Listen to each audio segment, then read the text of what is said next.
Stop cramming all night, there's a smarter way to ace that test. These 5 facts about education will change the way you learn forever. Alright, let's dive in. Fact number 1.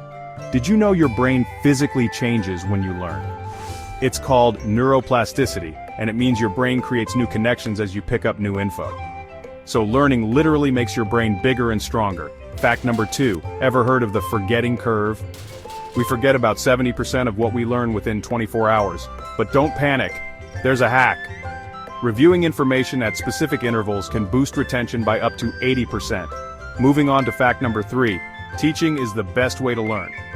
When you teach others, you retain up to 90% of the information.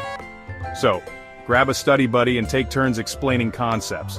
You'll both be genius level in no time. Fact number 4, your brain's attention span maxes out at about 20 minutes. After that, it's break time. Try the Pomodoro technique, 25 minutes of work, followed by a 5-minute break. You'll be a productivity machine. And finally, fact number 5, sleep is your secret weapon. Your brain consolidates memories while you snooze, so pulling an all-nighter actually hurts your chances of remembering stuff. Aim for 9 hours of sleep, especially before exams. There you have it, folks. 5 mind-blowing facts about education that'll change the way you learn. Got any other cool tips? Drop them in the comments below. And don't forget to like and subscribe for more awesome content. Catch you later, knowledge seekers.